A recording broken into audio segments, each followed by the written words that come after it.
Well, salutations, fellow idiots. Welcome to yet another episode of that Nocturnal Emissions, baby. We are back after like a 2-week hiatus. Apologies for that. You know, we had some shit that we had to sort out over here, but everything's good. We're back in action. We're ready to dive back into that full moon filmography. Jester's got some fucking tiny terrors over there that I'm sure we'll see bits and pieces of through the night. That mystery chase Evie is dope. Yes, this is Evie, and I got the other 10. My 12th will be revealed tomorrow afternoon. Fuck yeah, 12-pack of Tiny Terrors. It fits in very good with the theme of the channel and the show and our general love of tasty suds and awesome films. Today we're obviously here to discuss, our next film in the full moon list, which is a gnarly film to say the least. But we're going to go through kind of our opening ceremonies like we always do. We haven't hung out in a couple of weeks, so... Mason, how you been, man? What have you been up to? You see anything lately? You get up to any hijinks that we need to know about? Pretty good. We recently done a little 2-week hiatus. I saw the recent full moon film Bad CGI Gator. Fuck yeah. How was it? It was pretty fun. I kind of have a feeling that they're gonna end up making it a sort of franchise out of it, like they did with Attack of the 50-Foot Cam Girl. I'm there for it. Yeah. Keep them coming. I haven't even seen the movie yet, but I don't know if it was on here or we did it on an episode of Schlock Talk, but we did showcase the trailer and man, did it look fun. Like my initial reaction to that was nothing but hype. It just looks like it's right up our alley over here on the show. That might even be an episode when we eventually get through the 90s lineup that we can hopefully drag Cody and Brandon in on and kind of do like a Schlockaholics meets Nocturnal Emissions like crossover episode where we all talk about it, because it looks like such a fun piece of schlock. I can't wait to check it out. Was the gator flying around as hilarious in the movie as it was in the trailer? Yeah, he was kind of floating around, and one guy, he went outside in the cabin, and the gator started floating around and ate them all up. Fuck yeah. I'm about it, dude. That sounds like good times. So what else you get up to, Mason? You watched some Bad CGI Gator. You watch anything else in your downtime?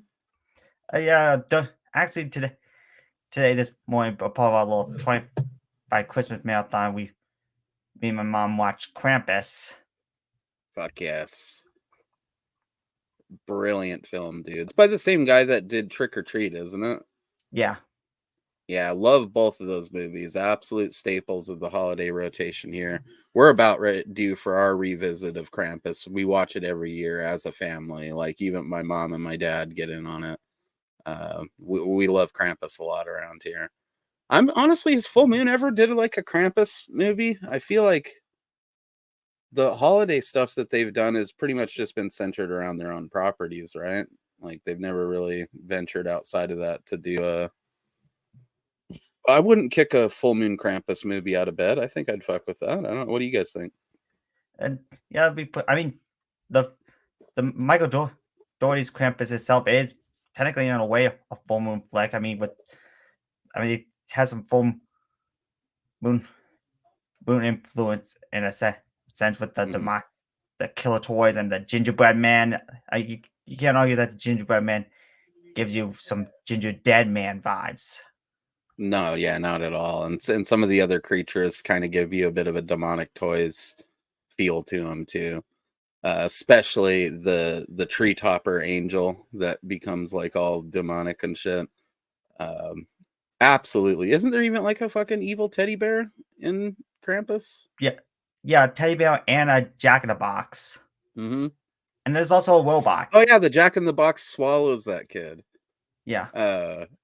So fuck yeah, dude, it's fully referencing demonic toys with that stuff. Yeah, There's no two ways about it. The adult lineup is basically this, similar to the demonic toys lineup from the first film. Mm-hmm. The only difference is the cherub doll. Which should, honestly, if they were to ever make a Christmas demonic toys, like a demonic toys holiday film, the cherub makes the most sense, like that would be a cool addition to the lineup. Michael Dougherty is fucking awesome, You could argue too. I mean, Sam from Trick or Treat could fully be like a full moon character if things were different. So yeah, if they ever want to dabble in that stuff, I would be there for it. Anything else you get watched in your downtime, or anything else you get up to? And no, that's basically like on a whole thing. That's basically about it. I'm kind of thinking of seeing the Godzilla minus one flight that Mm-hmm. is actually playing for a limited time. It turns out it's actually playing in a theater near near where I live. Fucking A, dude. Yeah, that's on my list as well. I really wanted to get out there for the premiere of it, but unfortunately it's like holiday season, right? So money's a little strapped. But they extended its theatrical run, which really never happens with those Japanese Godzilla movies. And the fact that we even got it in theaters near us is pretty sweet. I don't know what your situation is, but usually those Japanese Godzilla movies don't come into theaters near me. It's even for special events, like when they run those Fathom events and shit, it's always like 3 hours away from where I live. But Minus Zero is actually in one of our local theaters. I just haven't had the money to go see it. Um, or Minus One or whatever the hell it's called. It looks great, and the reviews have been outstanding. The only thing that's bumming me out, man, is I don't know if you've noticed this, but because we got like a solid, legit Japanese Godzilla movie, it kind of got people talking shit about the legendary ones again. Like everyone's trash talking Godzilla versus or Godzilla and Kong or whatever the fuck it is, and acting like it's like dumb that Godzilla has pink like spines and things like that, and just sort of downplaying those movies. And I get it. American Godzilla movies are never going to be as good as the Japanese ones, but they're still fucking fun. I don't understand why people all of a sudden want to shit talk them. Like, just be happy that we're getting two Godzilla movies pretty much back to back. That almost never happens as well. So I don't know. I'm stoked on it. I'm a huge Godzilla fan. I don't know that we've all talked about it much, but I would assume that you are as well, since you brought it up, Mason. Yeah, I'm kind of mostly a recent Godzilla fan. Like I didn't watch a lot, but I watched some of the recent films. I mean, I have my own critiques about around the MonsterVerse, mostly around like it seems like the really sidelining Godzilla, and making it all about Yeah. Kong now. I mean, that basically why I wasn't really a fan of Godzilla versus Kong, mostly since it kind of felt more like Kong bias. Like they mostly centered around like to have sympathy all over for him. Like they push that Kong's the only monster to really root for in the film. Like it never gave us like a really clear reason to really root for Godzilla. It has most of them. He's basically an asshole. Yeah, pretty much. And I guess on some level I can understand that. Kong is more of like a human-like character, so it makes some sense. And honestly, as far as the MonsterVerse movies that Legendary has done, Kong Skull Island was far and away the best one for me. So I like the Kong stuff, but I can understand the frustration that you're describing there. Godzilla's an icon too, and maybe they could do a little bit more with them in them, and who knows, maybe they will in the new one. I'm looking forward to the whole Inner Earth thing being explored. I'm looking forward to all that stuff and the crazy action. It does look a little weird, them sprinting in the trailer or whatever. I'll give people that. But the pink spine thing is such the dumbest argument. Godzilla has had that several times throughout the years, most notably in like Godzilla 2000 is the one where I believe the pink spines first became a thing, which oddly enough, in the build up to this, they actually played at one of our local theaters as well, and unfortunately I had to miss that. Man, I wish I could have went and seen it. Godzilla 2000 is not anywhere close to being my favorite Godzilla movie, but it would have been neat to see it in the theaters with the Japanese subtitles and everything. What about you, Mikey? You like Godzilla? You keep giving us the thumbs up down there, so I assume so. Yes, I like Godzilla myself. I like it fights that King Ghidorah and the Mega Godzilla and Gigan Space Godzilla monsters. Yeah, Fuck yeah. it's awesome. All great. I'm also a huge fan of Godzilla versus Biollante. I think that'll always be one of my favorites. It's just such a weird creature for Godzilla to go against. And I also like that one Godzilla when one of those newer ones when he fights the two Muno creatures. Like, I like when he kills that female one. Like, he opens her mouth and he shoots the fire in her mouth and burns her head off her body. That was really awesome. So fucking epic, dude. Good, and that's from Godzilla 2014. And a lot of people rag on Godzilla 2014 because you don't see enough of Godzilla. There's too many humans, blah, blah, blah. But if Legendary was going to start their own Godzilla franchise, I think taking it back to a little bit of the flavor of the original Godzilla movie was the way to do it. If you watch old school Godzilla, like the very first one, you don't really see the full creature until like halfway through the movie in that one as well. And it builds the tension. It builds this idea that there's this big destructive force like stomping across the fucking Japanese countryside or whatever. And I think that it's pretty dope, you know. Yeah, is it the most boring one to watch of the three that we've got so far? Probably. And, you know, the original Godzilla is still the most boring one of those to watch, but that doesn't mean it's a bad movie.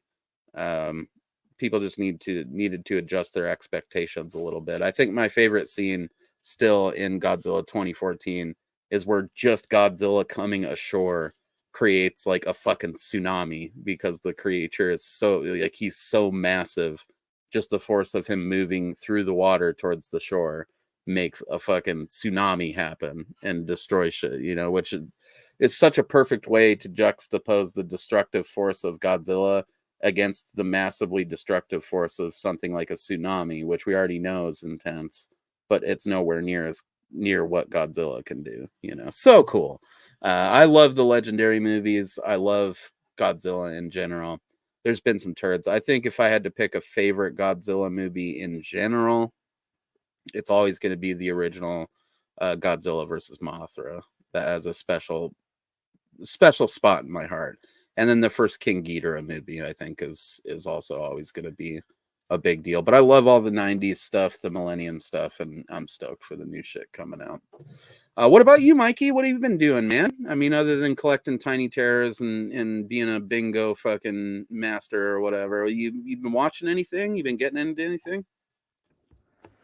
Not really. I've been watching all the two Home Alone movies, and I just been collecting my tiny terrors, and I got my Bloodstone in the mail. I'm still working on my video with the Bloodstone. It just has to be edited, and I'll get it on YouTube maybe, hopefully by Friday, because I have two more videos in Tiny Terrors. Tomorrow I'm gonna reveal my final Tiny Terror. Then Tuesday I have a official long length video showing all the 12 Tiny Terrors, and hopefully by Friday I'll have my last video up with the Bloodstone. Other than that, that's all I've been doing.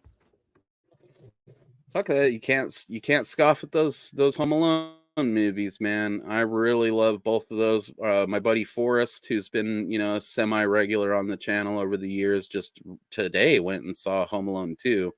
35 millimeter print on the big screen. Definitely jealous of that. I never saw either of those movies in the theater because I just didn't, you know, just didn't. I prefer the first Home Alone movie to, you know, Home Alone in New York or whatever it was called. But I still really love both of them. I don't know. It's Home Alone 2 Lost in New York. That's the second Lost one. in New York, yeah. Which one do you prefer? Do you like Lost in New York better than the first one? Yeah, I'm gonna have to say I like the second one better. It's like a little more adventure with New York. That's what I'm gonna have to say. I think the reason I like the first one more is because it's like scarier in a way. You know, you got the dude with like my favorite moment in Home Alone history is where Buzz is telling Kevin the story about the old man with his trash can full of salt and how he keeps the bodies in there and he would like kill people with the snow shovel. That whole bit scared the shit out of me as a little kid. And then you got the tarantula running around. I feel like the burglars or the wet bandits or whatever are like meaner in the first movie. So it's got this very like sort of twisted Christmas horror movie vibe to it. In a sense, you know, it goes just far enough to give you a bit of that flavor without actually becoming a horror film. There's also that scene where Joe Pesci was like gonna bite his fucking finger off when they've got him hanging on the wall. It's just a little bit more hardcore, but I will say Lost in New York is probably more fun. You know, from especially when you're a kid and you're watching Lost in New York and he's like in the hotel room getting all the snacks and just living his best life. I think that's pretty dope. Unfortunately, almost all of the Home Alone sequels outside of that second one suck. So I've never really been able to enjoy the movies beyond that point. Losing Macaulay Culkin was a big deal too.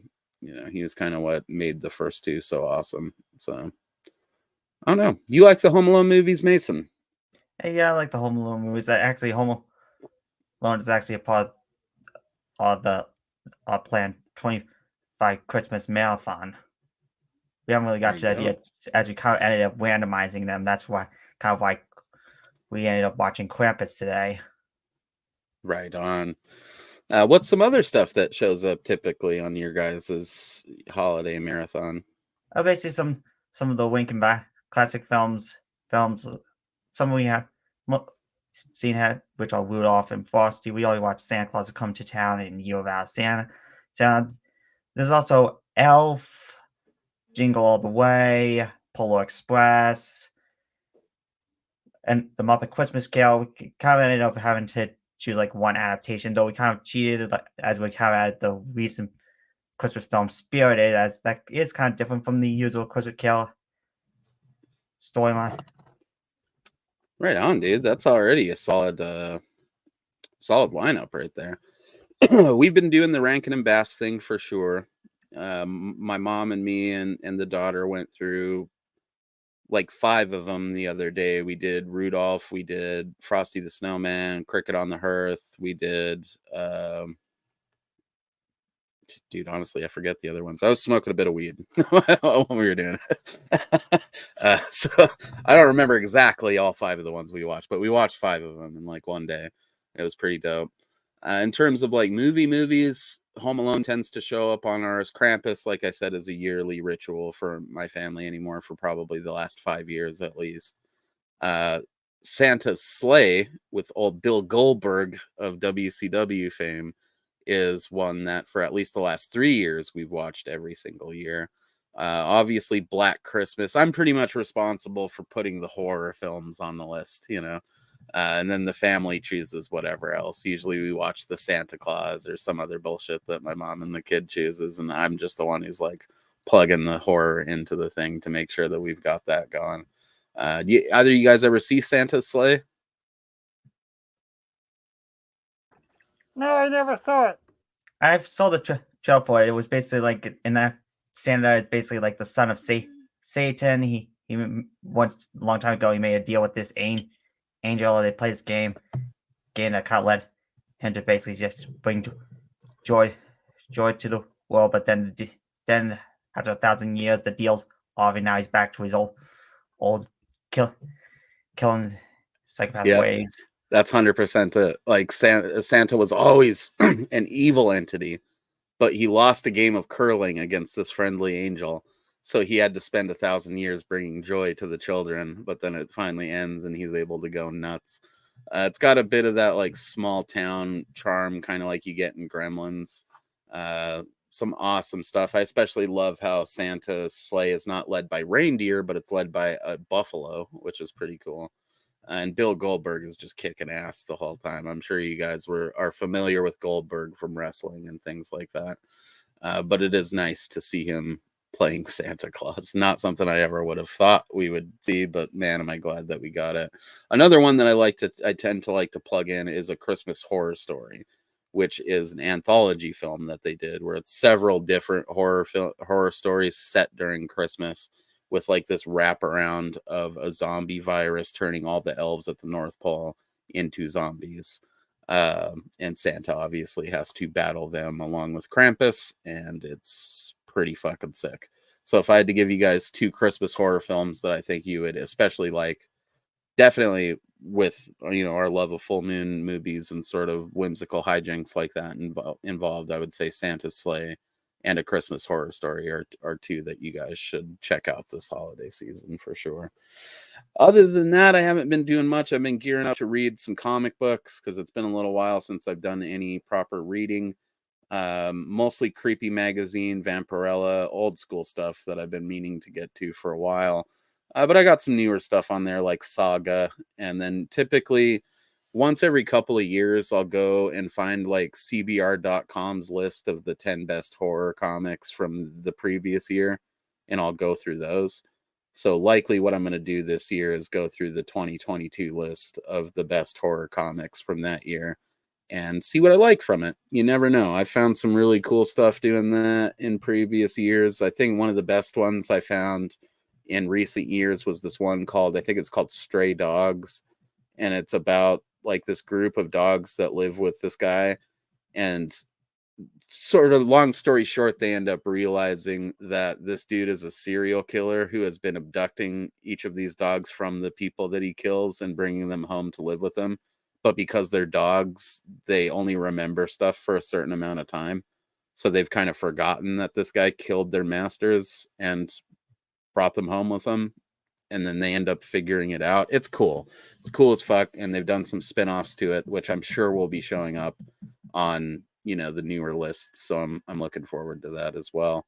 In terms of watching stuff, I've mostly been going through stuff that's podcast related. I watched all the Camp Blood movies recently. I'm sure you guys might be somewhat familiar with that franchise. It's a bunch of like killer clown slasher movies that the Sterling Entertainment people put out. That was a good time. Outside of that, I definitely watched this movie called Dummy with my lady friend the other day. And it's about this guy who's like, struggling with life, and he gets into ventriloquism. It's got Adrian Brody in it. It's got, what's her ass? Mila Jovovich. Is that the girl that was in Fifth Element and like the Resident Evil movies? She's in it. It's got several people in it that are like mega famous now, but it's from like 2002. So before they were all mega famous. And I liked it quite a bit. I think that would be my vote for like coolest thing I've seen in the last couple of weeks would be that. So that's it, man. Other than that, I've been just excited to get back in here with you guys and start shooting this shit about some full moon stuff. We got a couple of reacts there. We got a comment here. We're gonna fly over here. It's all Cody fucking Tudor down there calling us some handsome devils. You're a handsome devil too, you furry little sumbitch. I wish you were in here right now. You definitely should watch The Pit and the Pendulum at some point. It's pretty fucked up, but I think you would enjoy it. So with that said, let's take a look at that trailer, and then we'll hit you guys with the tail of the tape, and we'll start talking about this fucking film. What do you guys think? Yeah, totally. Anything else from recent weeks we want to plug? Anything that's upcoming? Actually, you know what? I watched a couple Christmas movies too. I watched a movie called Christmas Evil. It's about the sick guy who looks at the kid neighbors and whoever's doing good things or bad things. He has like a bad boys and girls list and a bad boys and girls list. Whoever's doing something good, he writes their names down the good list. Then whoever's doing something bad writes their names on the bad list. And all depends. Gives them good presents or gives them something horrible. And other than that, this guy dresses up as Santa Claus and kills certain people. Then I saw another Christmas movie called Jack Frost, which is about this criminal guy. He's a murderer. He's about to get executed, but he escapes. Then chemicals spill on him, and he melts and dies, and he turns into a snowman and kills people. And they're really good Christmas movies, Christmas horror films. Dude, big upvote on both of those. Jack Frost is a goddamn classic and definitely one that we're going to be covering on Schlockaholics at some point. Maybe next year we'll get around to Jack Frost. And then Christmas Evil, boy howdy, is that one of those movies that gets exponentially creepier the more that you watch it in life. Like with every passing year, Christmas Evil gets more sinister and kind of gross, but creepy. And I can't recommend it enough. Also, probably one of the coolest posters, I think, for a Christmas film. That Christmas Evil logo just looks like something that would be a regular Christmas decoration. But then when you look at it closer, it's like kind of got this evil bent to it that I really like. Good selections on both of those, Mikey. Holy shit. So you're off to a good start, and I really do feel like A Christmas Horror Story and Santa's Sleigh would fit in gloriously among what you've watched already. And you know what? Go ahead, Mike. Sorry. And of course, I watched I also watch Puppet Master vs. Demonic Toys from the Sci-Fi Channel. I always watch that because that's Puppet Master and Demonic Toys. But yes, 3 great Christmas flicks from the horror section. Indeed. Yeah. I think it's important to work those Christmas horror films in there, especially if you're a horror fan and you're spending some time with your family. It's a good excuse for you to watch horror films with them, when they might not take that time to watch those movies with you throughout the rest of the year. You know what I mean? Everybody likes a good spooky flick from time to time, but it's, especially as we get older, it's increasingly rare to find the opportunity to watch that kind of stuff with your parents or with your relatives. My mom's not exactly coming over to watch Dawn of the Dead with me on a random Saturday, but we get together during the holidays and we do watch films together. And that's precisely why I try to plug in those horror films into the rotation, so that it's not all Tim Allen and fucking, A Christmas Story or whatever the fuck. I mean, not that stuff's not great. I love the Rankin and Bass specials and Home Alone, and I guess the Santa Claus, and Elf is one that we actually are going to be getting a viewing in of here real soon. I love all of that stuff. So traditional Christmas films are a big deal for me too. But it is fun to kind of have that bonus excuse to watch some scary movies with the family. And there's plenty of them out there. Christmas is about the only holiday that has like a plethora of horror films associated with it. Whereas other ones, they've got a handful or whatever. But outside of that, you kind of have to find movies that just happen to take place during that time of year. Christmas has a ton of them, and we're getting more of them every year.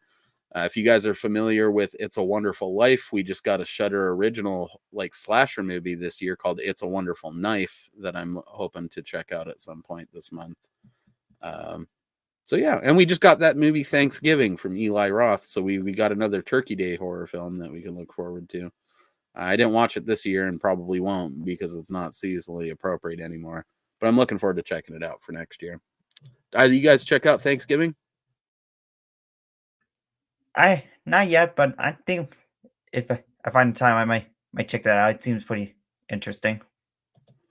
It got a lot of comparisons to Scream, the Scream movies, but it actually has like cool gore in it throughout the whole thing. What were you gonna say, Mike? I saw you reaching for that mouse, buddy. I didn't get to see it, but I'm gonna have to see that. Yeah. Hell yeah, dude! And the mask looks like something I could see you wearing for these reviews when we do like November reviews in the future. Just a badass fucking like pilgrim mask. That'd be sweet. And you could paint the fucking jester lines on it and the smile and everything. It'd be a cool mask to customize, I bet. And I wouldn't be surprised to see Trick or Treat Studios or somebody like that putting it out in the near future. Let's jump into. Go ahead, Mike. Yeah, I was just thinking about that. After what you just said, yeah, they'll have to do it at some point. Yeah, I would like to see that. I love it. I love the mask customization element that Mikey brings to this. I was always a fan of Slipknot back when they were cool, and yeah, it's gonna be interesting to see what different masks Mikey produces over the years that we're doing this show, because it's gonna be a long time, guys. I do want to apologize to all the viewers for our hiatus. These things happen, but we're always going to come back to this, and there's always going to be full moon movies for us to talk about. So, if ever there's something comes up with one of us and we have to take a break for a little bit, we're going to be back at it. But when we're going to try to keep it going strong. I think we did like 8 weeks of this stuff or something like that leading into this. So I don't feel too bad about us taking 2 weeks off, because we laid down a good foundation for this shit before we did, And we're coming back with a bang. This episode already feels like there's a special little magic in here. And I feel like that's something that Torquemada would definitely burn us all at the stake for, because he don't like magic or sexy women, apparently. So we're gonna let you guys check out that trailer for The Pit and the Pendulum from 1991. And we'll run that tail of the tape and start talking about this movie, baby, because there's some things to unpack for sure. Here it is, The Pit and the Pendulum. The Spanish Inquisition, a time when religion was fear. There is one faith, and all else is sin. Innocence meant death. And love was lust. Barely to leave my thoughts. The master of this madness was Chief Inquisitor Torquemada. Some souls have turned so far from God that pain is the only way to call them back. She was an angel of light. Stop! Have mercy! No! Who would tear his world of torture apart. In Christ's name, I beg you. Have mercy. Arrest her.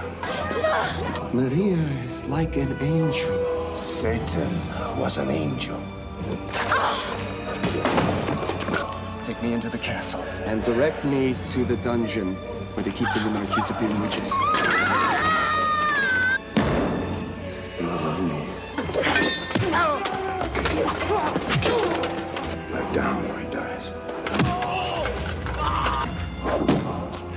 Help me!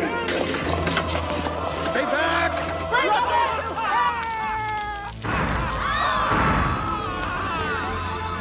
Now, from mankind's darkest age, comes evil's ultimate weapon. Look up. Razor sharp. The Pit and the Pendulum.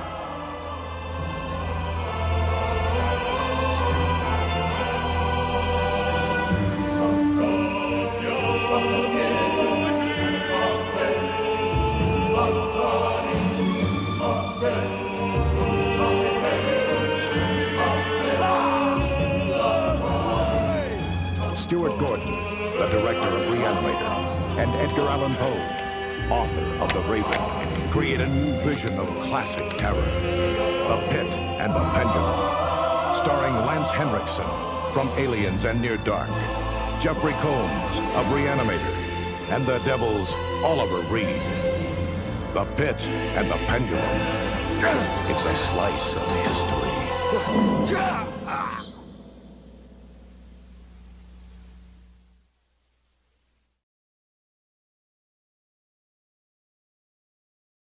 All right, so that was The Pit and the Pendulum.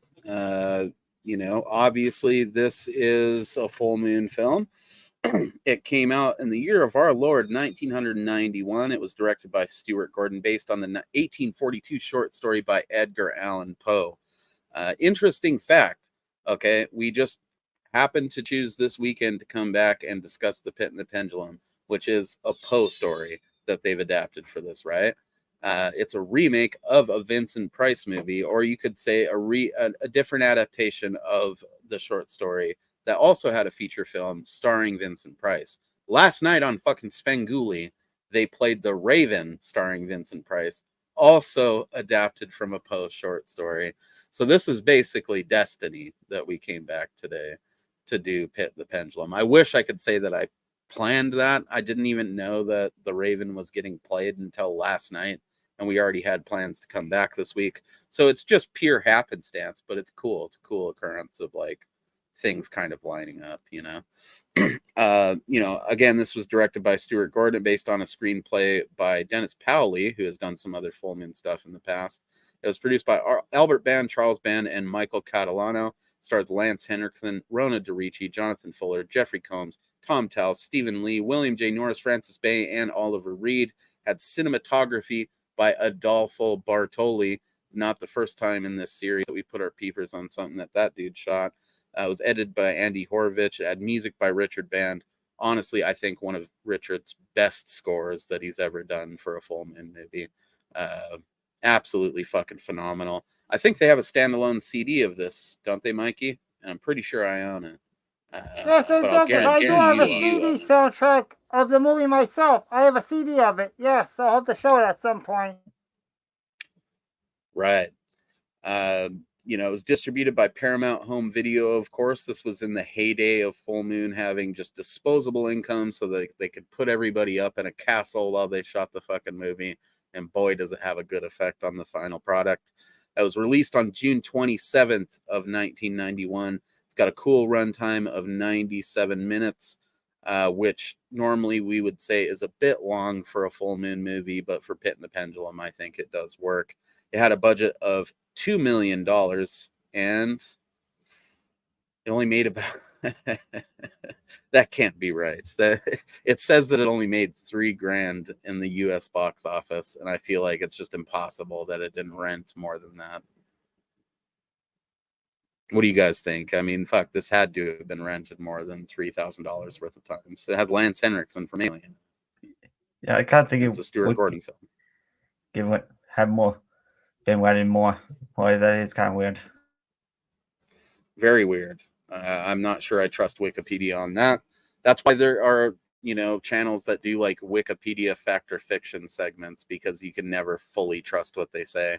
I do believe that they spent $2 million making the movie, because they had that Paramount money and they were in a big castle, a lot of really, awesome costumes and set pieces and effects that went down in this. So I can buy the $2 million budget, and that does say estimated.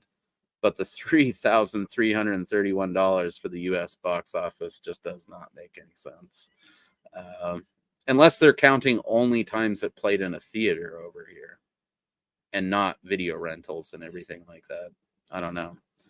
The movie is essentially about the Spanish Inquisition, right? There's like the Spanish Inquisition's going on. This crazy monk named Torquemada is like the main fucking torturer of this specific region or whatever.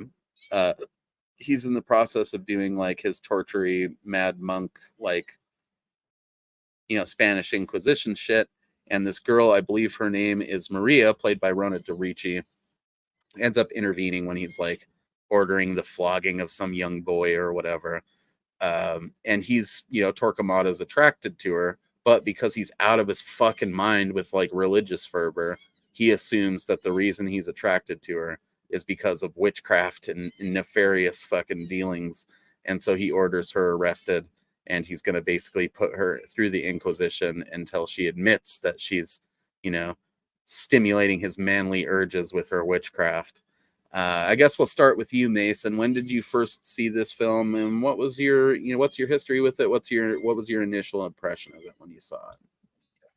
Well, I basically saw this film like after I got the Full Moon Archive box set, where I kind of did like sort of like a weekly binge watch of all the films in it. And the first watch I kind of found it interesting yet pretty disturbing for them most part. Like there was some scenes that kind of made me like a little uncomfortable, especially like the scene where mainly Maria gets her tongue cut off. First, also I'm kind of found it later on pretty surprising how in a way this story was basically based around something that kind of happened in real life. Yeah, the Spanish Inquisition was a very real event, or period of time, I guess you could call it. Some real fucked up stuff happened back then. I mean, the more you look into it, the worse it gets, apparently. And this movie barely scratches the surface of that, but does, like you said, manage to include some truly disturbing stuff. It's a stroke of genius that Stuart Gordon decided to include the humor that he did in this movie, because without it, I think it would be a truly, like, grueling experience to sit through. It's still pretty grueling, but the funny stuff that's peppered in throughout it definitely makes it easier to take. Next to Castle Freak, which was also done by Stuart Gordon, I would have to say this is probably the most disturbing full moon movie that's ever been done. Do you like it, I guess, though, overall? Like, do you find it one that you enjoyed revisiting for the purpose of this discussion, or is it one that you probably wouldn't watch again? Yeah, it's something that I find pretty good, and I'll always up to basically revisiting a few cases, especially like during like special like anniversary days, or doing like sort of like full moon marathons. It's obviously a part of the list. What about What about you, Mikey? What was your first experience with this film? Your history with it? How do you like it? I think it's really awesome, really good movie, because I love all the full moon movies. Now, I'll tell you, when I first saw Pin the Pendulum, I rented the movie at Blockbuster after seeing Pub Master 2, and I rented it, and it was really cool. And years later, I bought the VHS of Pin the Pendulum on eBay, and I watched it again. It was really cool. And then I got the Full Moon archive DVD set, and I watched it again, and they had like a Stuart Gordon DVD set with the Pin the Pendulum, Castle Freak, and Deathbed, and I watched it again. And I watched it again when it came on Blu-ray and FullMoonFeatures.com, and I really enjoyed watching it. I really enjoyed watching Lance Hendrickson as Turkey Martyr, and it's a really good movie. It's really awesome. And I like Antonio the Baker, who played by Jonathan Fuller, who also plays Castle Freak, because they both take place in that castle. Pin the Pendulum and Castle Freak, and Jonathan Fuller stars in both those movies as Antonio the Baker and Castle Freak himself. And I really enjoyed the Pin the Pendulum movie. It's a really good movie. I really like it. You bring up a good point there. It is the dude from Castle. Or were they shot in the same castle? Yes, I believe so. I think they were, and I think a couple other Full Moon movies were shot in this castle. It's kind of hard to keep the castles lined up right with Full Moon, because there's been, what, 3 of them over the course of the Full Moon stretch of the 90s. There was like the one that Charlie owned. There was the one that they would shoot in, and then there was a one that they later turned into a studio for a little while. Well, Maria, Pin the Pendulum, Castle Freak, and I believe Skullheads were filmed in that castle. I believe so. Right. Yeah, and then there's a couple other ones that were filmed in like some separate castles. It's a shame that Full Moon doesn't have the cash to rent out castles anymore. It added something to it for sure. I think in terms of like scope, Pit and the Pendulum feels like maybe the biggest movie Full Moon's ever done, because there's a lot of extras, a lot of people in costumes, a whole castle at play. It doesn't feel like you're just seeing like various rooms within the castle the whole time. It feels like you're really kind of living in the castle with the cast of the movie and going through all the events in the castle and its surrounding grounds. So I would say maybe even next to Subspecies, Pit and the Pendulum does the best job of actually utilizing the castle to its full potential. Castle Freak may be a close third, but even in that, it really does feel like you kind of see a couple exterior shots of it, and then mostly like a few interior rooms and a staircase, you know. This one in Subspecies do a real good job of really utilizing the castle and the surrounding grounds, you know. Which is something worth noting for sure. My experience with Pit and the Pendulum is sort of odd, and it's not the first time we ran into this on here, and it's certainly not the last time we will, where I definitely did not see this as a kid. Had I seen it as a kid, I think it would have became like a regular part of my rental rotation. I did see it when I got into collecting Full Moon movies, but I felt like I'd always kind of grown up with it in a way outside of that, because our video store, Hometown Video, had the Pit and the Pendulum poster with Lance Henriksen and the lady and everything. Like they had that up on the fucking wall, like in the back corner of the video store for years. It was just, you know, one of those little mom and pop local video stores that sometimes didn't change out the poster in the back corner. You know, they'd change out the ones in the windows, and that was about it. So there were certain posters that were just always up, and Pit and the Pendulum was one of them. Also, there was, you know, several occurrences of me seeing the trailer for this film growing up, and then I feel like it's mentioned in a couple of different video zones as like one of their upcoming things that they were doing. And then I feel like I may have even seen the video zone for Pit and the Pendulum at one point. I don't know how I would have seen that, though, if it wasn't at the end of the tape, but I feel like I did see it or saw them kind of plug it at one point in a different video zone. And Full Moon's one of those studios where that can happen. You know, there's other ones that happened with me on, which we'll get to. Again, like Arcade is one that I don't think I saw it as a kid. I can't confirm that 100% or 100% deny it, but I definitely saw, like, you know, plugs for it and trailers and things like that, and then it would be mentioned in video zones as another Full Moon thing. So you kind of feel like it was always there with you, even if you didn't watch it with some of these Full Moon movies. When I first saw it, though, man, I was blown away by it. I think that it's the perfect balance of like old school sort of Euro horror exploitation stuff mixed with like fun comedy. You know, this movie is pretty much like if you took that movie Mark of the Devil from back in the day. It was like an old school like witch trials movie that they did, or even Witchfinder General or whatever, and you had those and you did those through like a Monty Python or a Mel Brooks kind of a comedy lens, I think that this is what you get, is Pit and the Pendulum with Lance Henriksen. I think we're all probably aware of Lance Henriksen going absolutely insane with the method acting in this part. Legend has it he scared the shit out of several like local villagers or whatever because he refused to get out of character, which is just so hilarious to me.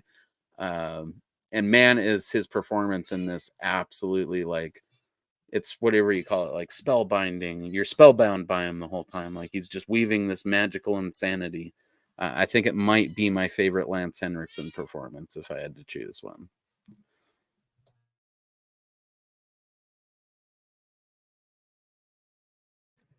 Also, I do apologize for the plethora of kittens that have invaded my office here. My kid is coming to fetch them momentarily. Our cat had babies a little while back, and like most of our cats, they've taken to me for whatever reason. So they keep coming in here and then just being insane if I don't play with them. And obviously I can't because we're doing a discussion. So it probably would get us a bunch of likes from the people that are watching now. So I guess, we've kind of broken down the basic plot line of the movie. This isn't really one of those movies you want to review scene by scene because it's slowly unfolding and getting insane is part of what makes it awesome, So we're going to break down the characters and then we're pretty much just going to jump right into the craziest scenes of the movie. So our first character that we have to talk about a bit here, obviously, is the main man himself, Lance Henriksen. What do you guys think about him and his performance as Torquemada? We'll start with you, Mason. Well, first I kind of found Lance Henriksen a pretty good actor, so it kind of came off that sort of like authoritarian and intimidating figure as well, kind of going, still coming off soft, kind of calm. He's deep down pretty psychotic. I mean, the guy, he basically even like tortures himself. Like he actually has like a little vest that has like sort of like knives, like sharp objects stabbing into his spinal area. And like when he feels like he's committing sin, he has his the corset of hooks. Yeah, Mendoza. Those are basically like whip him to actually get him back into his place. And he comes more twisted that he even like goes against his own line of torture, which like I said, he ends up cutting Maria's tongue, which even the people work for him say that we don't do that, which is pretty nuts. So, yep.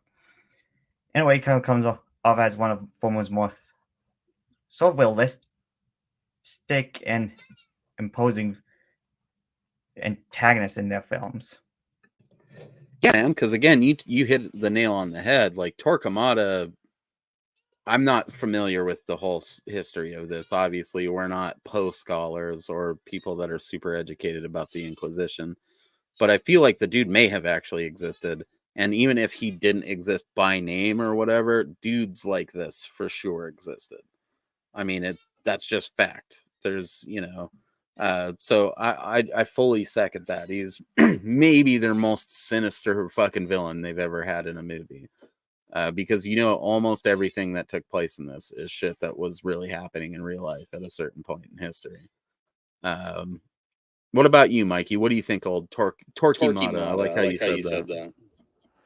I'm gonna have to say Torquemada is a very good villain. I like Lance Henriksen is like a very good legendary actor who plays like really good roles like for Aliens and Pumpkinhead. Yes, he plays a really good villain as Torquemada in this. And I like the part when he talks with the Cardinal, Oliver Reed, and it says that he's the Inquisition and he doesn't believe like what the Pope says, and he has Mendoza and Gomez like put him in like in a little certain room and build like a wall and bury him. And yes, which is a real punishment. Yes, punishes him and creates like all these tortures and he decides to make the confession with Maria himself because Mendoza got carried away about torturing Maria because Maria stops him from torturing Esmeralda, that little witch. Like she stops him and screams like she didn't want to see her get killed. Then Mendoza comes after her. Then Torquemada comes out and yells at him and takes Maria away and does her confession himself. And he's like a really bad guy because they find out later in the end, like when he cuts her tongue out, and they said they didn't do it, and found out like find out like she's like a real witch, and then she found out that he found out like she's not a witch, and then everybody goes after him. It's a really good role, really good villain, Torquemada. I really like it. Yeah, he's fucking solid, dude. Obviously the movie as a whole, I was fairly blown away by the first time that I saw it. But Lance Henriksen in general as Torquemada is one of the best things ever. As I stated before, it's one of my favorite performances by him in general. You've dropped some really good performances from him, man. Aliens is great. Obviously we all remember him from fucking shit like that. Near Dark is a really good one. He did some pretty good, a couple of pretty good Bigfoot movies. I think Big Legend is the main one that I liked from him. And I mean, it's just, Harbinger Down. He was in that movie, which was basically the dudes from the Thing remake actually getting to do their fucking effects. Lance Henriksen is a goddamn legend. So to say that this is one of his best performances is no small accolade, but I would stand by the statement. I mean, the dude went fucking nuts for this.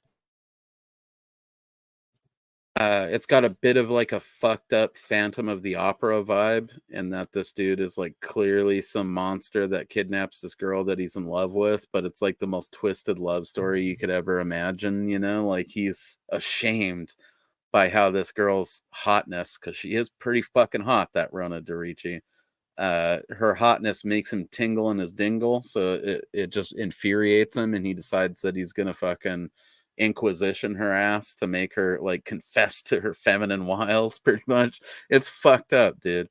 And if Lance Henriksen and the whole vibe that he creates in this movie was the main thing that they went for, as we said, it would kind of be a bummer to watch, because the movie gets pretty goddamn dark around just about every turn with that character. And thank God they pepper in some fucking humor in there so that we can feel like we're not just watching fucked up torture snuff from the 1500s, I would love to hear more details about Lance Henriksen and his method acting escapades that he apparently went on with this film. We only get like a brief mention of it, I think, in a Video Zone, and then it's written about a little bit in Charlie Band's book, if I remember right. But very briefly, again, he pretty much, if I remember correctly, just reiterates the same information. But it's a shame that Lance Henriksen didn't do more full moon movies. I mean, I think this is his only full moon movie, right? Like, he didn't even do movies for... No, that's not true. He did the one where they scoop out the eyeballs. Mansion of the Damned, right? The Doomed, yeah. Real good movie. I actually did a full fucking review on it for my channel. So if you want to check out one of my best Full Moon Madness episodes, go look at my Mansion of the Doomed review. It was a good one. Can't believe I forgot that momentarily. But other than that, I mean, you could look at this really as like Lance coming back to do a movie for Charlie, as sort of like a repaying the favor of him putting him in Mansion of the Doomed back when he was such a young actor, which he kills it in that as well. Not the villain. He gets his eyeballs scooped out by a mad scientist. It's pretty dope. He's definitely a highlight of the movie, but not in the same way as he is as Torquemada. While we're on the subject, what do you guys think of Mansion of the Doomed? Very briefly. You like it, Mason? Yeah, like it was pretty interesting. Like I kind of figured out that it was basically like the first full moon film when I first got the little catalog. I was able to like find a copy of it at FYE. Fuck yeah. It's a good one. We're seeing it at least once, I figure we might as well get our impressions of it out of the gate, because it's going to be a long time before we talk about that one in depth. What about you, Jester? You like Mansion of the Doomed? Yes, Mansion of the Doomed is really awesome. When I first saw it, I bought the DVD from the Suncoast video store where I live at the time, but now it's closed down, and I watched it. It was really good. And it's insane, like, the daughter keeps getting blind, and the father keeps getting people, brings them to his mansion, and he takes their eyes out and gives them to his daughter so she could see again. Yeah, it was really good, nuts, but it was a really good movie. And for some reason locks him in a dungeon in his basement. Like, if I'm going to steal someone's eyes, I'm just going to kill them. Yeah, I'm not going to keep them alive. But that also, if you watch the movie, it makes sense. But yeah, rest in peace, Suncoast Video. I miss that. Miss it so much, dude. Suncoast and Hastings is where like really the massive core of my horror collection came from. So many good days back then collecting movies at those stores. I didn't have a kid, or wasn't paying bills. I'd come out of fucking Suncoast or Hastings with a stack of movies like this big, it's fucking good times. So, but back to Pit and the Pendulum. What do you guys think of Maria? That's our next character that we got to discuss, played by Rona DeRicci. Well, Maria is a pretty good character. I mean, you actually end up feeling sympathy for like she basically did nothing wrong. She was just trying to protect this one kid from getting whipped. But then when Torquemada got her eyes on her, he was like, take her, and she basically like goes through this torture process, being convicted of being a witch, and and she ends up being like thrown into a cell with Esmeralda, who is actually a witch. Which kind of brings the question, like, in a way, if Maria herself is actually a witch all along, or she was like taught these spells later on, like after she gets her tongue cut off, and she ends up like speaking without one, thanks to Esmeralda. So it's kind of a mystery with that. I always kind of took it as like she learned how to be a witch because she was convicted of being a witch, So it's like she became, by them doing this to her, she became what they feared, kind of a thing. You know what I mean? Yeah. But I suppose it is open to interpretation, which is cool. A lot more subtle with the plot lines than a lot of other full moon movies are. Good stuff though. I love Maria. I think she's hot as fuck too. That Rona DeRicci really is a pleasure to look at. She's got that classic like European beauty to her or whatever. Like she perfectly fits the vibe of the movie and other movies that have been done like this. She might have even been in some of those. I don't know. I don't know much about her history. Mikey, what do you think of Maria as a character? I think Maria's a very good character. She's got like a strong mind after she gets her tongue cut out. Like she talks in her mind and found out that Torquemada was like a real evil. He was like a real murderer and blasphemer. And they all go after him in the end of the movie. And then he goes in the pit and he dies. She's really good at really good character. In the beginning, like they whip the kid and she stops them and says, "Ah, stop, no mercy." But then Torquemada takes her away and found out like she's a witch, and then she gets with Esmeralda and found out that she's not a witch, and then all this process, and they find out she's not a witch, and she comes back when Antino escapes out of the pendulum in the pit, and they go after Torquemada, and she says like, well, she talks in her mind, and Torquemada is dead, and it's really good. She's a really good, strong character, like strong with her mind. Yeah, but dude, as far as final girls in full moon movies or any horror movie for that matter, she survives a lot more torment than most of them. So, obviously we touched on him briefly. As Mikey pointed out, Jonathan Fuller is the castle fucking freak himself, but he also plays Antonio. Surprisingly handsome man, actually. And, lover to Maria in this film.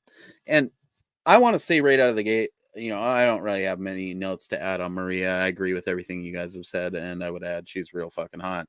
But, her and Antonio are kind of geniuses in that they have this whole gimmick at the beginning of the movie where what they do, and I'm sure this was a real thing, positive it was a real thing, but their whole business is centered around these public executions and tortures that the Inquisition is doing. They basically come out and sell their bread at these events to the hungry onlookers, right? So they're providing concessions essentially for these fucked up like Spanish Inquisition murder events that are going on. But it's just such a cool idea for a business, like, oh, these people are watching these guys get beheaded and hung and fucking burned at the stake. they're gonna get hungry, so they come out there with their bread, and it just unfortunately it happens that Maria is like a kind-hearted woman and intervenes. But if they hadn't, they could have made a hell of a living off of this stuff for many years to come. What do you guys think of Jonathan Fuller, Mason? But Jonathan, that's correct. In a way, pretty interesting. Kind of serves as a bit so the protagonist a long time where like after she gets taken away, he tries to play on getting her out, kind of sneaks her away, but in the end, kind of ends up getting tortured as well. Well, it kind of shows like great lengths of what he has to what both of them have to really go through to survive in a way, especially when near the climax, Antonio ends up being a part of Torquemada's greatest trap, which is of course the particular pit in a pendulum where he ends up having to use like the blood of some rats trying to get himself out of there. So such a cool fucking scene too, man. The whole pit and the pendulum shit. Honestly, with Mikey's track record of having like every fucking screen use prop from these movies when we discuss them, I'm surprised you don't have the pit and the pendulum over there, dude. Like, you sure you don't have those, or like a Torquemada robe you want to pull out right now? No, I'm glad you asked that. I don't have any props or anything involving pit and the pendulum. I wish I did. At least the pendulum itself, maybe I can make one, like out of cardboard or something. I'll have to customize it and make a good video on it. I'll have to figure it out at some point. But yes, Antonio, in fact, is one of my favorite characters in Pit and the Pendulum because he's very strong. Like, he tries to get Maria back because Maria's his wife, and he makes good bread, and the kids steals bread, he goes after them. And then they take Maria away, and he tries everything. Like, he works hard, like, trying to get everything back, try to get Maria back. And he escapes from the pin, the pendulum, and the rats. And one of the rats gets sliced by the pendulum. He takes the rat's half part of the rat's dead body, squeezes the blood out, and the other rats chew up on the rope. And then that's how he escapes from the pendulum. Then Mendoza comes in, tries to stop Torquemada, and then the pit opens, the door opens, and then Antonio falls out, and then escapes out, and yeah, that's how he escapes from the pendulum. He's a really good, strong character. You bring up a good point about that. I would maybe even look into commissioning someone to make you a scale replica of the Pit and the Pendulum set. It'd be especially dope if you could have like a rat that the pendulum could slice in half or something, like maybe a couple of little weak magnets that hold the rat together. So when the thing hits it just falls in half, but it'd still be fucking really cool.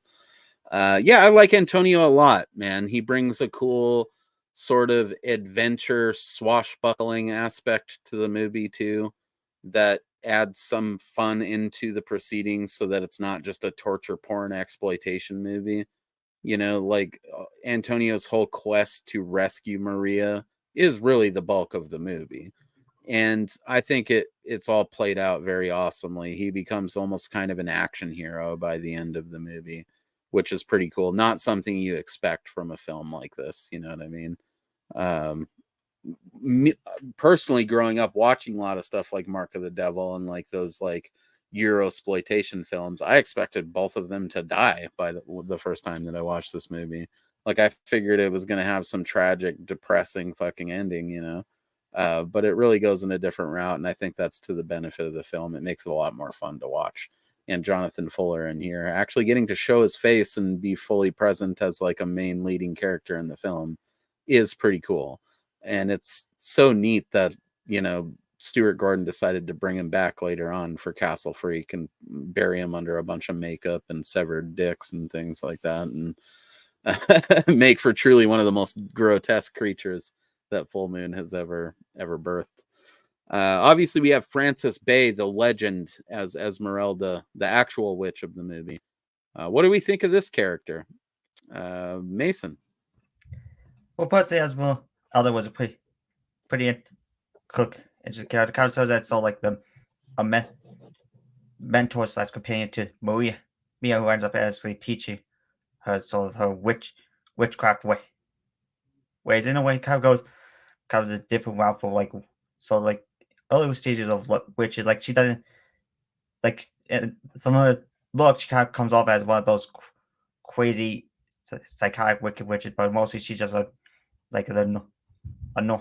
normal woman who actually uses her magic to actually help people, but in the end, it kind of ends up getting her into trouble. Of course, she ends up kind of helping Maria once her tongue gets cut off, teaching her the ways of speaking through her mind. Of course, with her using kind of her magic when she is finally executed. Oh, we'll get there. Yeah. I don't know if it's even magic, dude. It's just badass. Yeah. What about you, Mikey? What do you think of Esmeralda? Yeah, I think she's really cool. Yeah, she's like a mentor to Maria. The fact that Maria's not a witch, and then she says she's a witch herself, and then then when Maria gets her tongue cut off, and she shouts out that they killed another woman, but then they bring her to the execution, like they want to burn her, and then she eats like this gunpowder and admits that she's a witch, and then they all find out, they watch her like burn alive, and then she's actually a witch, and she blows up and like kills certain people. Like she kills the executioner. Like as she blows up, parts of her go. It's like they stab right through the executioner, and they stab like right through a couple people, and they kill those people. Yeah, that tells you that she's actually really a witch. Well, okay, see, I dispute this, but it's because I think there's a little detail that maybe you guys didn't not notice, but you didn't think about. Okay, I don't think it's magic at all. I think she's just badass. Because if you watch it, while she's sitting there in the wagon and they're getting ready to like put her over there on the stake to burn her, she reaches over into that like fucking that urn and starts shoveling gunpowder into her mouth. You know?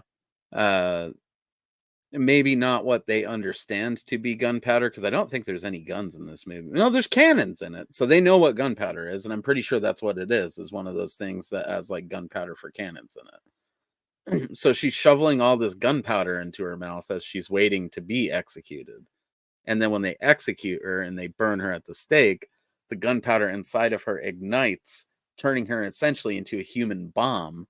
And then all of her bones become the shrapnel. So the way that you described it is accurate. I think you guys just, for some reason, think it's magic, when clearly she turned herself into a human bomb by swallowing a bunch of gunpowder, which to me is even more badass. You know, she's like, fuck these guys. I was just a local, like, you know, basically witch doctor that was like helping people with random ailments, and they decided I was a witch.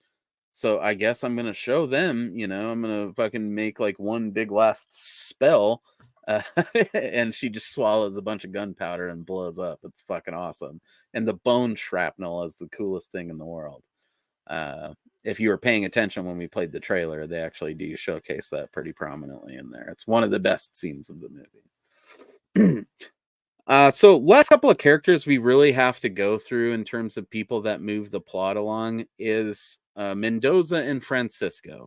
Okay, Mendoza is essentially Torquemada's henchman, right? Like he's like kind of his right hand man.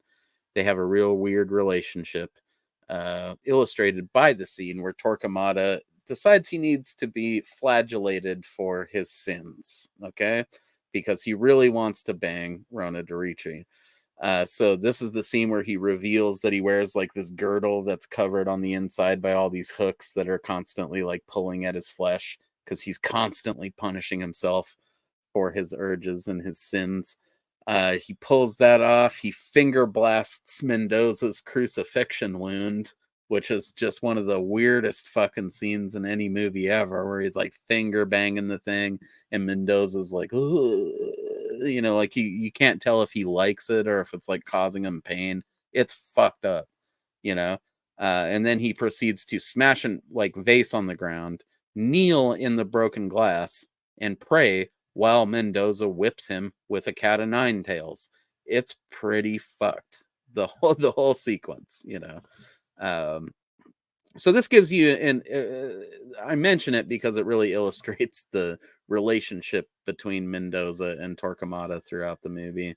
What do you think of Mendoza, Mason? Well, Mendoza came to as a in a way a kind of an interesting character. Like he kind of like I kept thinking like he was a former prisoner who got tortured that ended up basically repenting for his quote unquote sins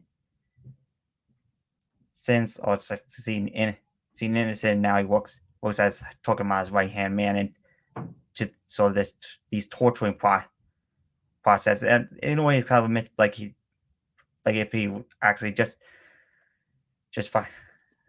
finds showing authoritarian for the religion as he like nearly in the end when he ends up actually trying to help Antonio once you kind of realize how Maria was innocent, then he doesn't want feel like he'll want more innocent.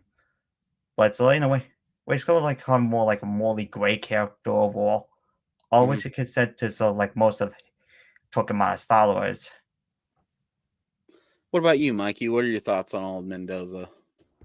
I think Mendoza, well, he's like a little creepy guy, but he's a really good character because he is Torquemada's right-hand man, and he, like, most of the time does most of the torturing of people. Then later on, when Antonio's tied up and the pendulum starts swinging, he goes to Torquemada and admits that he realized that Antonio is innocent and Maria was innocent and doesn't want Torquemada to, like, really kill him, so he stops Torquemada, but then so him and Torquemada have that fight. Torquemada stabs him, but then later on, after Torquemada is the thing opens and Torquemada falls right into the pit, and then he falls down and tells Antonio and admits that Torquemada tore out Maria's tongue.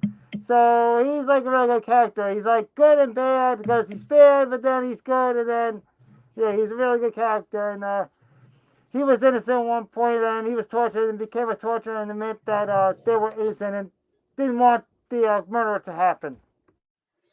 Exactly. You guys both absolutely nailed it. I think that Mendoza is, in the grand scheme of things, in the main cast, sort of not a minor character, but a side character.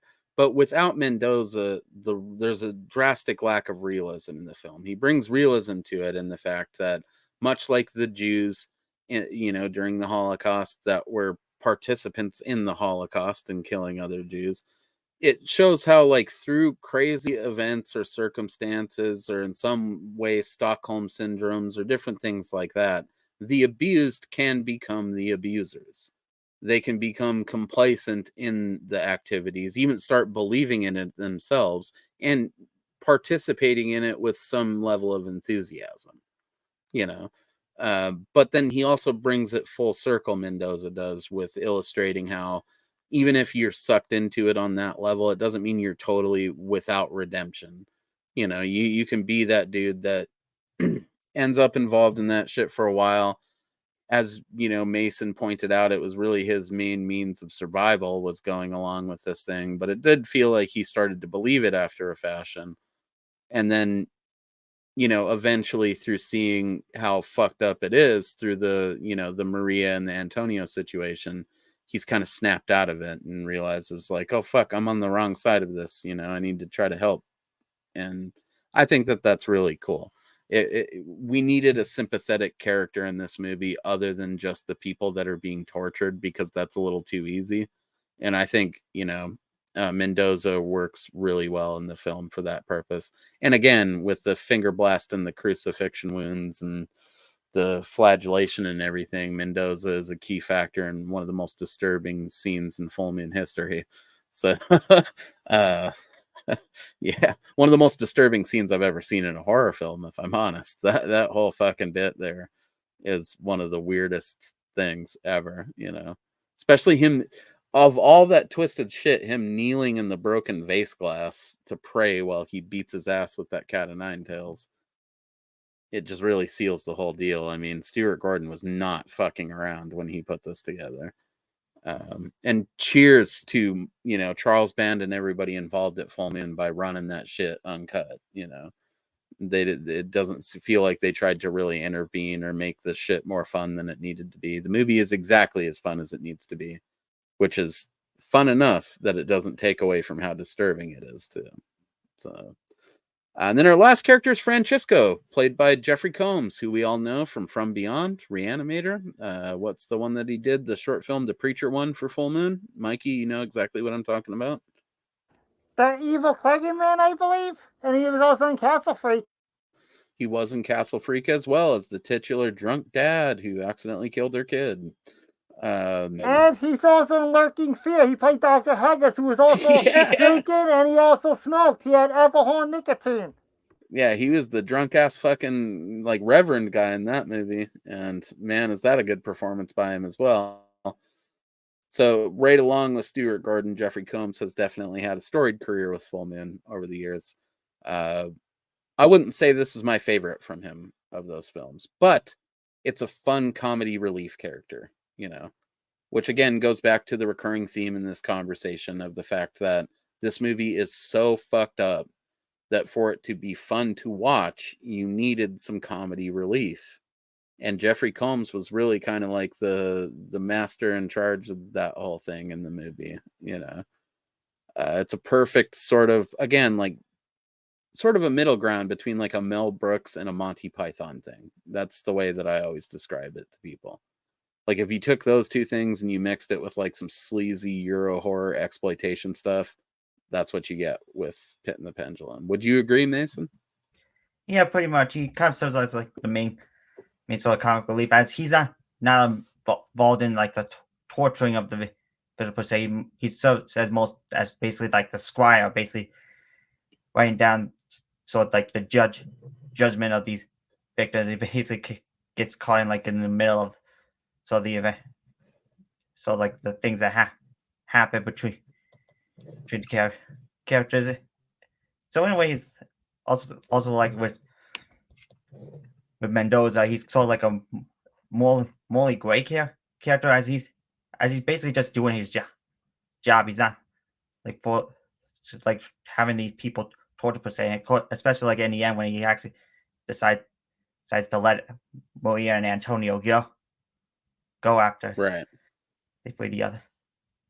Yeah, he has no vested interest in these people suffering. He's just there doing his job, like you said, you know. It's all interesting, very interesting character, and Jeffrey Combs was pretty good, was really good in his role, and kind of see how he kind of becomes like one of Fullmoon's most iconic actors, which we'll end up seeing him a lot in films down the line, not only like Look and Feel, but also Dr. Mordred and Trances 2. Yeah, we forgot Dr. Mordred in our initial listing of it, but he's in that one too as the main guy. Jeffrey Combs maybe even had like a more of a storied career with Full Moon than Stuart Gordon did, because he was in more projects, I think, or about the same. I don't know. I think he was in more movies. Like he was actually made in movies that Jeffrey Combs didn't direct.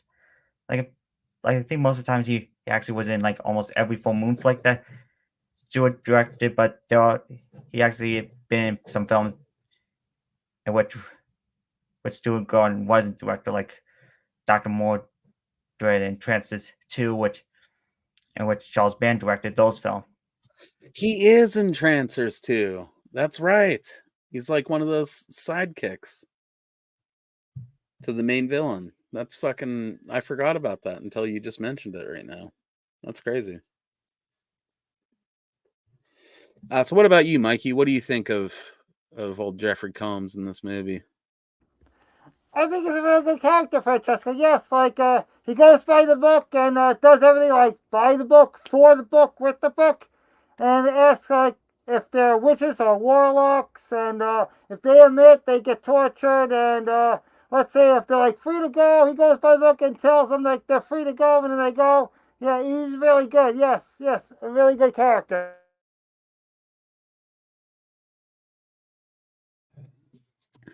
So we've broken down the characters, we've broken down the plot. I don't know. I guess now it's time to just really run through like favorite scenes, because if we get too much more in depth on a scene by scene basis, it's just going to ruin this for anybody that either hasn't watched it or hasn't watched it in a while. What's probably your first favorite scene of the movie, Mason? I think outside of the climax, possibly like maybe like the first dream, so like dream version with Maria and Esmeralda, in which Esmeralda is revealed to be a witch, or basically like that scene with Esmeralda being burnt to a stake, or actually when that one preacher ends up getting trapped in the wall and burned to death. Yeah, the walling of the priest is something I find entirely horrifying, especially when you know they used to do this to people commonly. You know, they would just put you in a little fucking thing and wall you into a brick wall and leave you there till you died. Like, that was a common fucking way of executing the people back in the day. It's so fucked up. You know, if you really want to go on into a fucked up rabbit hole, you dive down the rabbit hole of, you know, ancient executions and things like that. I don't recommend it. It's not a good time, but if you're into morbid stuff, I guess go for it. The fact that they included shit like that in this movie is just insane. I mean, the movie's insane on its own, and then you get him literally basically executing his boss, you know? Like, the dude from the Vatican comes and tells him, like, you guys are going a little bit too hard. You know, this is insane what you're doing here. This is nuts. You got to stop this. And they're just like, yeah, no, kill him too. You know, such a good element to the movie. What about you, Mikey? You got a favorite scene you want to throw out there?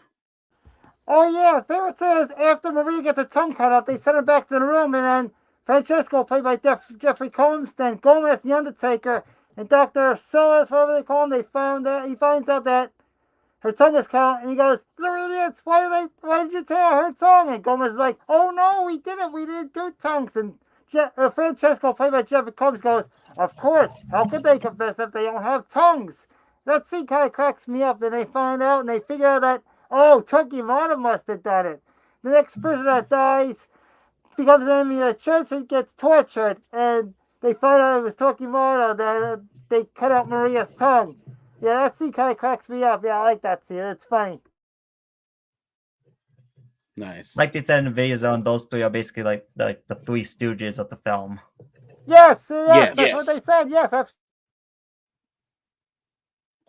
Yeah, so I mean, it's such a good addition to it. Again, it's essential to the movie working, in my opinion, because without that stuff, the movie would be a bummer to watch. Like a lot of those, you know, Euro-sploitation flicks that I've often referenced.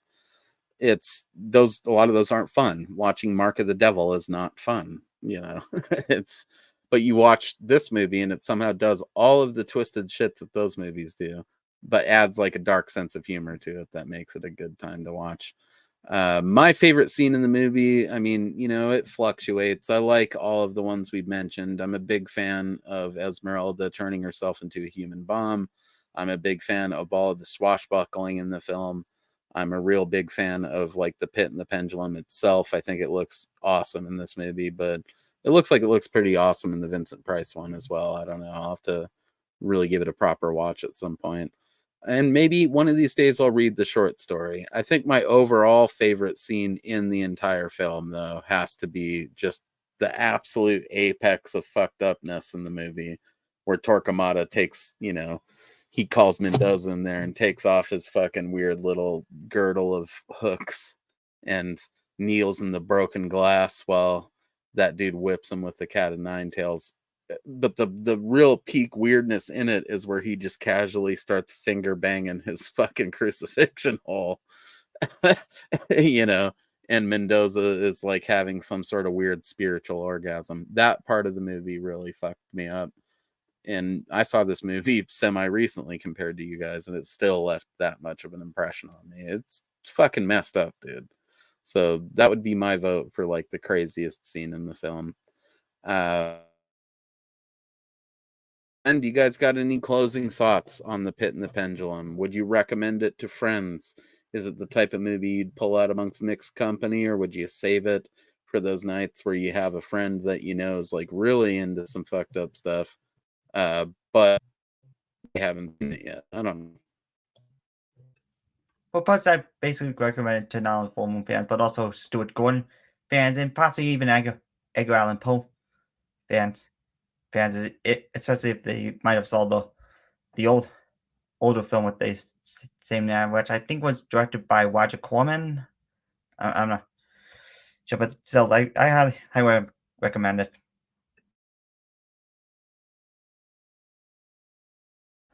Yeah, I would recommend it too because it's a really good movie. It's like, yeah, like time religion was feared, and they got sent away and they got tortured and figure out how to escape, and they show you how to escape and everything. Yeah, it is about. Yeah, I would have to say it's recommended. It's a really good movie, really good storyline. Yeah, it's definitely one I recommend wholeheartedly. It's not one I would pull out in mixed company. I think if you pulled this out during a casual full moon marathon with like, you know, your relatives or something, it might not get the reaction you would hope that it would.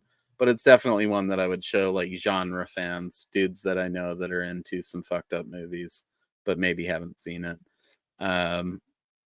Yeah, just get out there and check it out. It's available in full on Tubi. You can check it out on Full Moon Streaming. It's probably also on Amazon Prime, a couple other platforms, you know. It does have a DVD release and a remastered Blu-ray release from Full Moon, if I'm not mistaken. I believe I own both, but I can't swear to that either. Am I wrong? It does have a Blu-ray, doesn't it? Yes, Yeah. it does, and I got the VHS as well.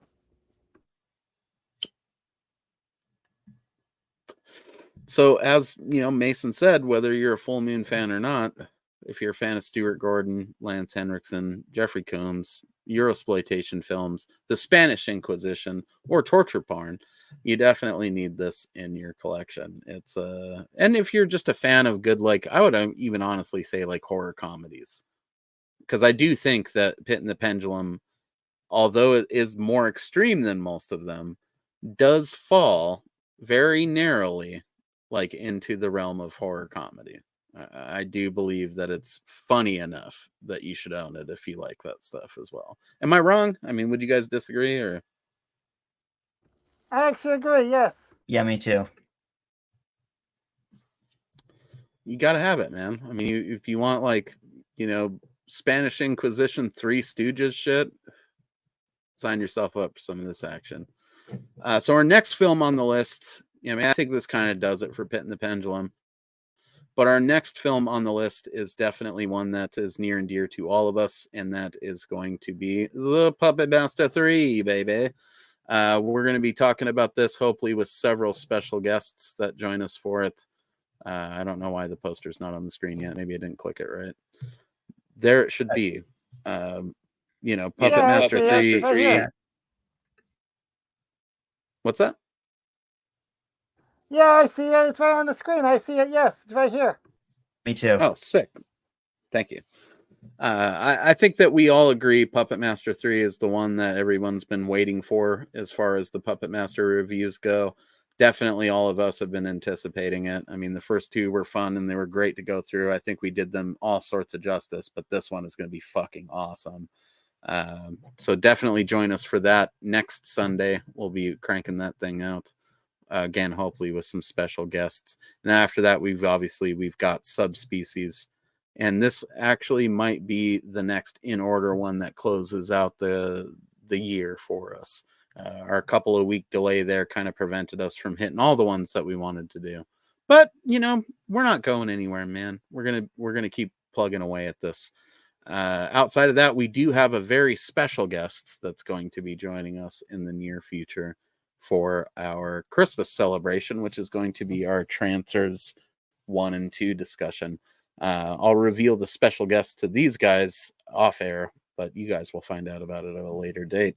I don't know. Which of these discussions are you guys most excited about? Mason, you first. I mean, we've got a good lineup to close out the year here, even though we're not hitting, you know, all of the ones we wanted to because of the delay. I think we're still knocking out some fucking titans in the filmography. Well, quite personally, I'm pretty excited for next week's review of Puppet Master 3, especially since, in fact, I'm actually going to bring in my own guest star in it, but not what the viewers might actually expect. Dude, you guys are welcome to bring guests on anytime you want. Mikey, if you have any friends that ever want to join, on your end with us, that's totally cool too. Yeah, that's all fine, but I don't have anybody right now. But yes, I would like to show you guys some, because Puppet Master 3 is the debut of 6-shooter, and here's my 6-shooter Tiny Tower. And maybe next week when we do the review on Puppet Master 3, I'll have my 6-shooter replica shown. Yes. Fuck yeah. Looking forward to it. I think I'm definitely obviously looking forward to the Trancers one, because we're going to have a special guest joining us. But honestly, Subspecies is the one, as much as I'm hyped for Puppet Master 3, I already know that's going to be fun, but Subspecies is another one that I think is going to be a real fun one to break down. So, especially because we know it's building us towards eventually talking about the new one, So, a lot of good stuff in store for the future. Hopefully you guys have enjoyed this. You guys got anything coming up that you want to plug? You got any projects going on, Mason? Anything that you're going to be hopefully doing in the next week that you'll talk about next weekend? Well, basically, I'm doing right now during the holidays. I'm doing sort of a advent count around FNAF, because as it's little short videos where I kind of take out some little FNAF Funko figures. I have the box out there. I've already done 10 videos going around the 10 days of Christmas that went by so far.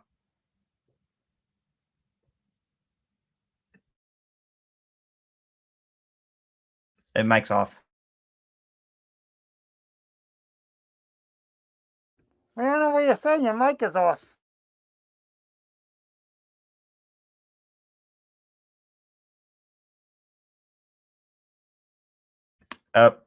Mo, your mic's off.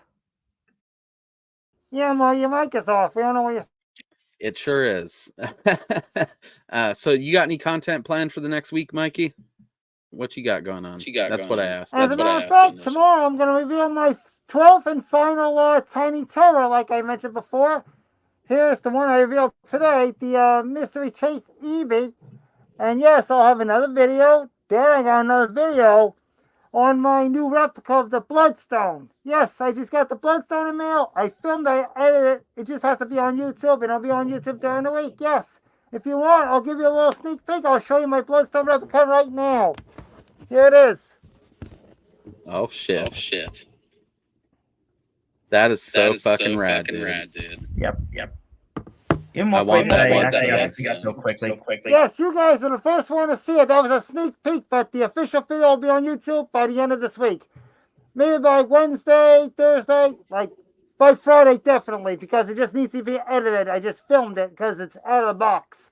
But tomorrow, I'm going to reveal my 12th and final Tiny Terror. You guys probably know what it is. But yes, it'll be on YouTube tomorrow, and I'll have another video with all my Tiny Terrors. Yes, that's my plan for this week. Fuck yeah. Good to hear, man. So I don't know, man. I don't really have any plans for the week other than, we're discussing Society that Brian used in maybe this upcoming Wednesday. The Saturday after that, we're going to be talking about the Matrosha Christmas collection. Matrosha was a low budget movie production group that, existed in the early 2000s, pretty much. They've done some other stuff, but man, is it good. I'm looking forward to the Christmas specials that they put out, and talking about those. Obviously, next Sunday, we're going to be doing Puppet Master 3, as we talked about. So, decent week lined up for me. Depending on when we schedule, the special guest episode of Trancers, we might actually be doing a bonus episode next week if you guys are down with Trancers. I'll be explaining the special guest to you guys after we get out of here.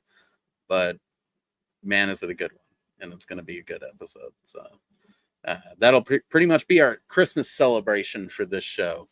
At this point, definitely Nocturnal Emissions is a show within a show. Okay, we broadcast this on the Schlockaholics channel, and obviously I do Schlockaholics with Cody and with Brandon.